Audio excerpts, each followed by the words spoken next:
In this section, we're going to discuss graphing linear equations. And to begin discussing graphing linear equations, we need to understand a couple of key elements in the graph paper. First of all, the horizontal axis is always going to be our x-axis, and the vertical axis will always be our y-axis. Points are made up of ordered pairs, and the first part of a point of an ordered pair would be our x-coordinate, and our second component would be our y-coordinate. And we would plot these coordinates within our quadrants. That's where the x and the y-axis actually intersect. It's called our point of origin, and it splits it into 4 quadrants. The first being this quadrant on the right-hand side, upper side, which would be quadrant 1. Moving in a counterclockwise motion, this would be quadrant 2. This would represent quadrant 3, and this would represent quadrant 4. So therefore, if we had a negative x value and a positive y value starting at your origin, negative x would be on the left-hand side, positive y would be up, so therefore you would be in quadrant 2 if that were the point. Points make up lines, and in this next example we're going to decide if these 2 points are actually located on this line. So instead of graphing this line and actually looking at these points, because it would rather be difficult to see 12/5 as a point on this line, we're going to use substitution to be able to decide if these are legitimate points or solutions to this linear equation. So when we use substitution, we're going to actually keep the equation in the same manner that it is. We're going to place a set of parentheses where the x and the y are. We're not changing the equation. You can, however, change the equation if you wish to. So if we're testing the point 0, 3, when we do that, where x is, we're going to place a 0, and where y is, we're going to substitute in a 3. And then we're just going to use our order of operations. Well, 5 times 0 is 0. Negative 3 times 3 is negative 9.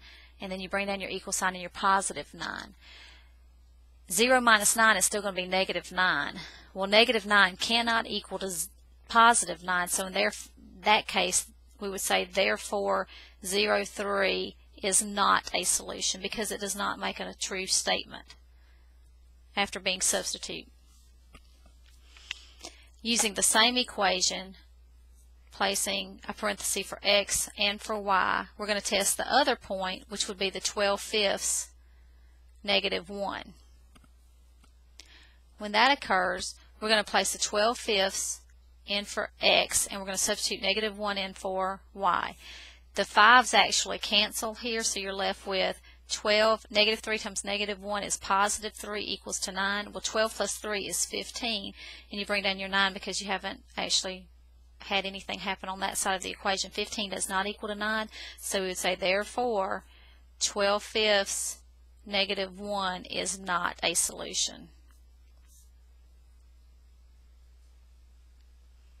And this is just an exact way of finding out if points are solutions to linear equations without graphing those. But moving on to graphing, if we had this equation 3x plus 2y is equal to 6, if we wanted to graph this using coarse compass, we would only need to select 2 points.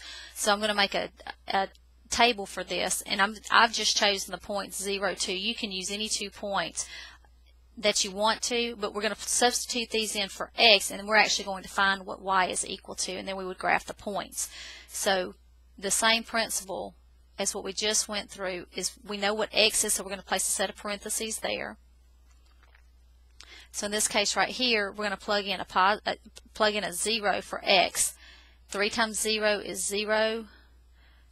So really what you're left with is 2y is equal to 6, and to solve this for y, it's being multiplied, so the opposite of multiplication is division, so you're going to divide both sides by positive 2, so you end up with y is equal to positive 3. So what this means is when x is 0, your y is positive 3. Using the same equation, and with parentheses at x, because we've selected another x value, we selected 2, it could be any number. 3 times 2 is positive 6. Plus 2y equals 6. We're solving for y, so we're going to move our constant to the left-hand side. by using the opposite sign, bring down our 2y. 6 minus 6 is 0. Now, y is being multiplied by 2, so we're going to divide both sides by 2, which you do to one side, you have to do to the other side. So you're left with y equals 2. Now, 0 divided by 2 is 0. So what this means is x is 2, y is going to be 0. So we're going to plot those 2 points, 0, 3. So starting at our origin, that's 0 says do not go left or right any, but you're going to go up 3 and you're going to place a point. Positive 2, 0 means you're going to go to the right 2. You're not going to go up or down any. And you only need 2 points for a line. So we're going to take our straight edge. We're going to line those up and draw our graph. Put arrows on the ends because it is a line.